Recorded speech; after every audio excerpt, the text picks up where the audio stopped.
कर्मों का फल देर सबेर नहीं बल्कि सामने से आता है और आज पाकिस्तान के साथ वही हुआ जो उसने दूसरों के साथ करने की कोशिश की थी। जिस नक्शे से वो भारत को डराना चाहता था, अब वैसा ही नक्शा उसके खिलाफ आ गया है। जी हां, आज हम बात करेंगे उस तस्वीर की जिसने पूरे पाकिस्तान में हड़कंप मचा दिया, भारत के सोशल मीडिया पर जश्न छेड़ दिया और तालिबान के हौसले आसमान पर पहुंचा दिए।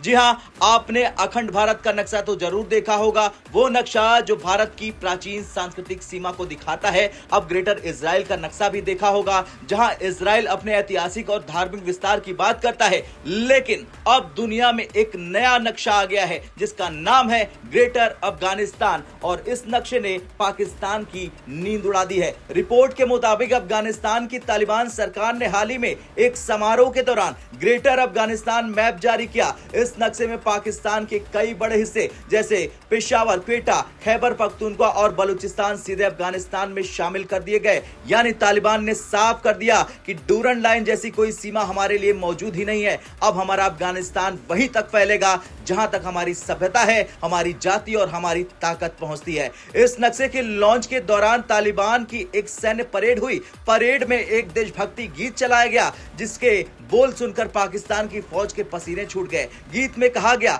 हम लाहौर में सफेद झंडा फहराएंगे और इस्लामाबाद को आग लगा देंगे। यह सिर्फ एक गाना नहीं था, यह पाकिस्तान के लिए एक वार्निंग सॉन्ग था। तालिबान ने कह दिया कि अब वक्त आ गया है कि पाकिस्तान को उसके कर्मों का फल मिल जाए। अब समझिए असली बात, यह झगड़ा नया नहीं है। 1880 के दशक में ब्रिटिश शासन के दौरान अफगानिस्तान और ब्रिटिश इंडिया के बीच एक सीमा रेखा बनाई गई थी जिसे डूरन लाइन कहा गया। पाकिस्तान के निर्माण के बाद यह सीमा अफगानिस्तान और पाकिस्तान के बीच विवाद का कारण बन गई। तालिबान कभी भी इसे मान्यता नहीं देता है। उसका कहना है कि पेशावर से लेकर बलूचिस्तान तक सब हमारा हिस्सा है और अब ग्रेटर अफगानिस्तान का नक्शा जारी कर तालिबान ने इस विवाद को डिप्लोमेटिक विस्फोट में बदल दिया है। अब बात उस दिलचस्प टाइमिंग की जो इस पूरे कहानी को और मसालेदार बना देती है। कुछ दिन पहले बांग्लादेश के रिमोट कंट्रोल प्रधानमंत्री मोहम्मद यूनुस ने भारत के खिलाफ एक नया नक्शा जारी किया था। उस नक्शे में भारत के असम और नॉर्थ ईस्ट राज्यों को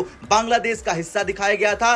पाकिस्तान ने इस नक्शे को देखकर भारत का मजाक उड़ाया था। पाकिस्तान की मीडिया ने कहा था कि अब भारत पर अगला हमला पूर्व की दिशा से होगा, यानी बांग्लादेश से होगा। लेकिन किस्मत ने पाकिस्तान के साथ ऐसा पलटवार किया जिसकी उसे उम्मीद नहीं थी। बांग्लादेश के नक्शे के कुछ ही दिन बाद तालिबान ने ग्रेटर अफगानिस्तान का नक्शा लॉन्च कर दिया जिसमें पूरा पाकिस्तान अफगानिस्तान का हिस्सा दिखाया गया है। अब जरा सोचिए पाकिस्तान की स्थिति क्या होगी, जहां एक और ईरान सीमा पर संघर्ष, दूसरी ओर अफगानिस्तान में पूरा पश्चिमी पाकिस्तान निगल लिया नक्शे ने और उत्तर में चीन पहले से ही बॉस बना बैठा है। सोशल मीडिया पर अब मीम्स की बाढ़ आ गई है। कोई लिख रहा है कि अखंड भारत बनता है धीरे धीरे, तो किसी ने लिखा ग्रेटर अफगानिस्तान ने पाकिस्तान को छोटा बना दिया है। पाकिस्तानी रक्षा मंत्रालय ने इस पर कोई आधिकारिक बयान नहीं दिया है, लेकिन अंदर खाने से खबरें हैं कि इस मुद्दे पर इस्लामाबाद में आपात बैठक बुलाई गई है। अफगान मीडिया के मुताबिक इस नक्शे को एक समारोह में तालिबान के उप गृह मंत्री मोहम्मद नबी को भेंट किया गया है।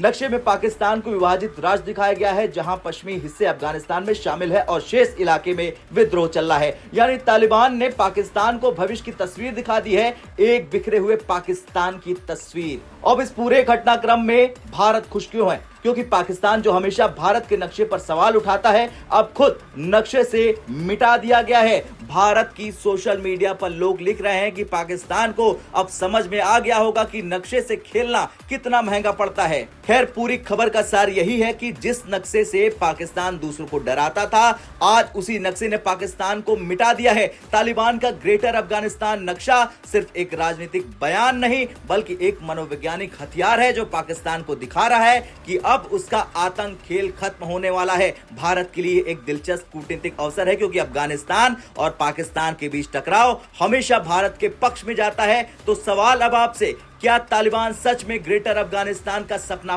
पूरा करेगा? हाँ या ना में कमेंट कर आप जरूर बताएं।